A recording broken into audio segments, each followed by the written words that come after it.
If you're like most people, computers are becoming a part of your life, and it helps to know how they work. They seem complicated inside, but by understanding just a few parts, you can see a simpler side of computers. This is computer hardware in plain English. You've seen them. They come in all shapes and sizes, but work pretty much in the same ways. In fact, if you could look inside these computers, they'd have the same basic parts. It's these parts, the hardware, that do a lot of the work in computers. To explain, let's look at something you already know, a house. One of the great things about living in a house is that you have room for all of your stuff. In fact, many houses have basements that become the perfect place for storing things you want to use later. And the bigger the basement, the more you can store. The same thing is true for computers. Instead of boxes and bicycles, we need a place to store things like photos, music, documents, and software. In a computer, it's not the basement, but a hard drive. A computer's hard drive is where you keep all the things you want to use later. And like basements, the bigger the hard drive, the more you can store. But basements aren't perfect. Going to the basement takes too much time whenever you need something.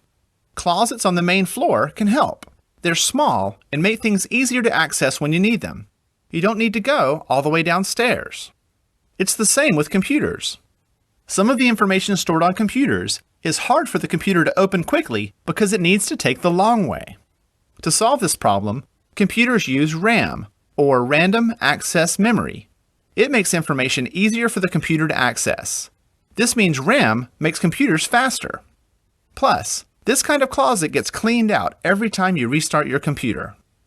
Of course, houses have all kinds of parts that need to work together. It would help to have someone like a butler in the house, making sure the house is always in working order.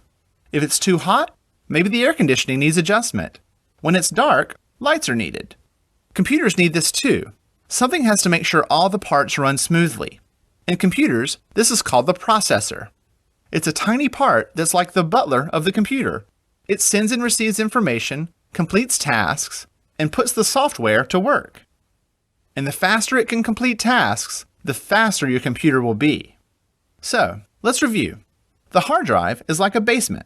It stores all the things you need for later. RAM is like a closet on the main floor. It makes some information quick and easy to access. And the processor is like having a butler around, always completing tasks and making things work together. The next time you use a computer, think about what's happening under the hood. Computer hardware is working together to help you get things done. I'm Lee Lefevre, and this has been Computer Hardware in Plain English. It's easy to think of computers as just machinery, buttons, screens, and parts that work together. But the magic of computers comes from something that makes them unique to you. This is computer software in plain English. The problem with computers is that most of us don't speak their language. We need a translator, something that can understand our needs and put the computer to work for us. The translator is called software, and it makes computers useful. Look at it this way. Like a typewriter, a computer without software is just a lifeless machine. By adding software, the computer becomes more alive, easy to use, and built for you. Most computers have two basic kinds, the operating system and software programs. If you've ever used a computer, you've used an operating system. From saving files to using a mouse or fixing problems, the operating system covers the basics. Operating systems come with all new computers and do a lot of the same things. You've seen them called Windows, Mac, and Linux. But the operating system is only part of what we need.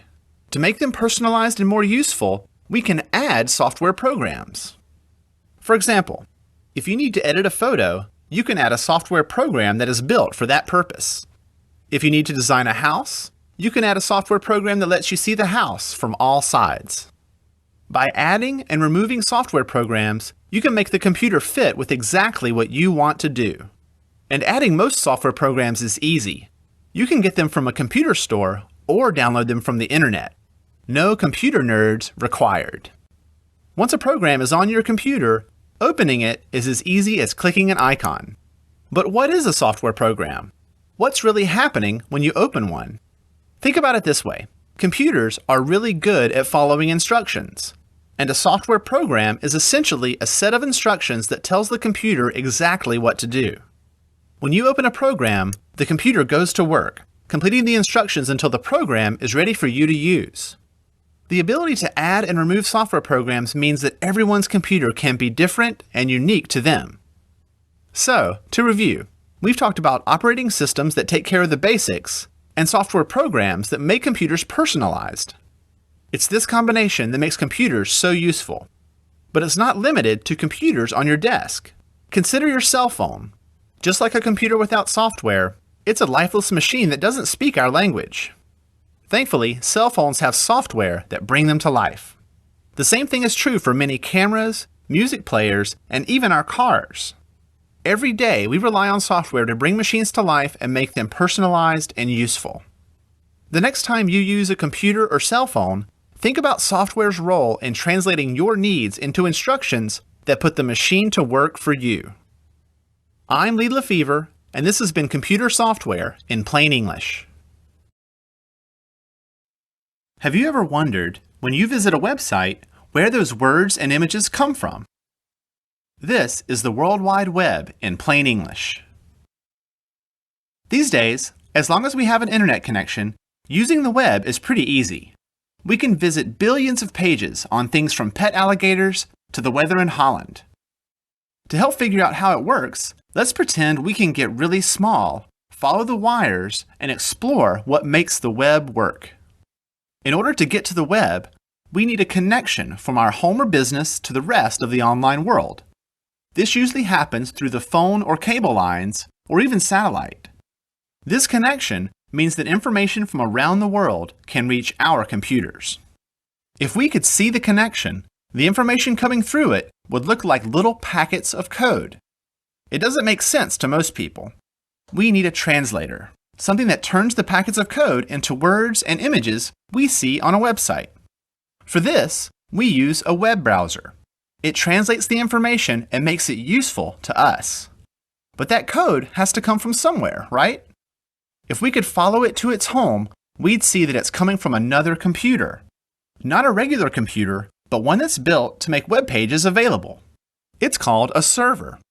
The words and images that appear on our screen live here in the server.